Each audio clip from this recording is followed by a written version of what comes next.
Assalamualaikum warahmatullahi wabarakatuh. Wassalatu wassalamu ala asyrofil anbiya'i wal mursalin sayyidina wa maulana Muhammadin wa ala alihi wasallim. Pertama yang saya hormati Abu Hani Humidah selaku pengasuh budak pesantren Sokem La Rebah Nifida, dan juga yang saya hormati Sawah Kesaming Ninggalan dan juga Nifaria. Yang saya hormati para guru saya yang telah membimbing saya dari SD sampai MTS. Dan juga saya hormati ketua orang saya yang ada di rumah, semoga sehat selalu, dan juga yang saya hormati yang saya cintai ya. Yang saya hormati juga para saudara-saudara saya, para teman-teman seperjalanan saya. Dan, pada malam hari saya akan mempresentasikan tentang MKIM. M mukjizat, K karomah, I ihram, M maunah. Yang pertama ada mukjizat. Mukjizat adalah dari kata ajaza yu'jizu mukjizan, yaitu melemahkan atau mengalahkan. Menurut istilah itu sesuatu yang luar biasa yang terjadi pada nabi atau pada rasul. Kemudian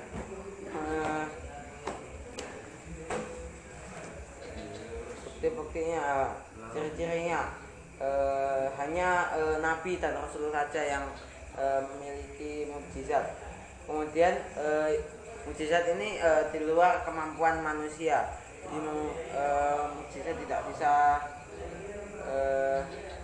dilakukan oleh manusia biasa seperti kita semua ini. Kemudian bukti bahwa mukjizat ini adalah bukti kekuasaan Allah, bahwa Allah maha besar, maha kuasa segala sesuatu. Dan bukti bahwa bukti kenabian seorang nabi atau seorang rasul. Jadi sebagai tanda bukti itu adalah tanda-tanda kenabian dan tanda bukti kerasulan. Dan contohnya seperti Nabi Ibrahim. Nabi Ibrahim ini selamat dari api yang menyala-nyala, dan Nabi Ibrahim dilempar pada suatu api, pada api yang menyala-nyala, tetapi Nabi Ibrahim tidak terbakar, tidak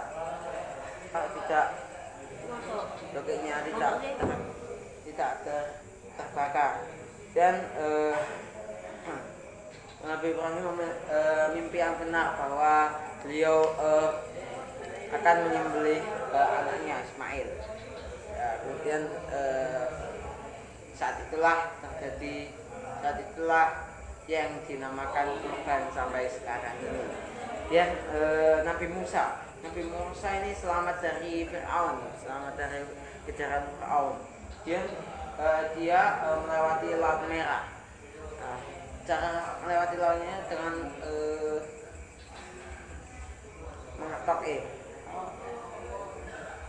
mengangkat tongkatnya, sehingga laut itu langsung membuka jalan untuk Nabi Musa dan kaum Nabi Musa. Kemudian karomah ini kejadian luar biasa yang dianugerahkan kepada orang-orang yang soleh, orang-orang yang dipilih Allah. Jadi hanya orang-orang yang terpilih, orang-orang yang soleh saja, orang-orang yang mukmin, yang rajin beribadah, rajin sholat, rajin zakat dan lain-lain.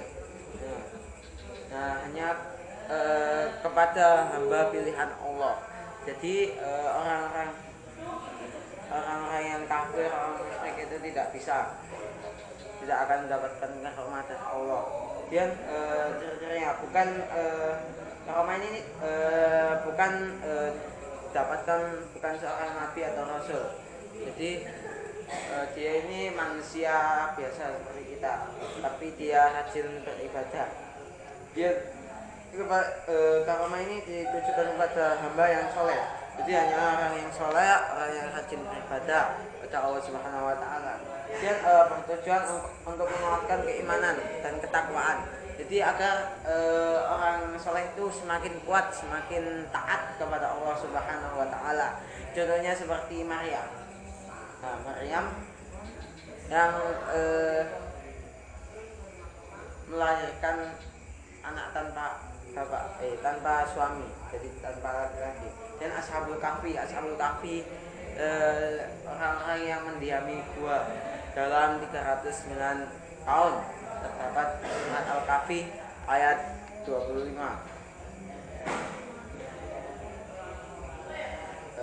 Kemudian Irhas adalah kejadian istimewa kepada calon seorang rasul. Jadi Irhas ini pada calon-calon seorang rasul. Contohnya seperti sebelum kelahiran Nabi Muhammad.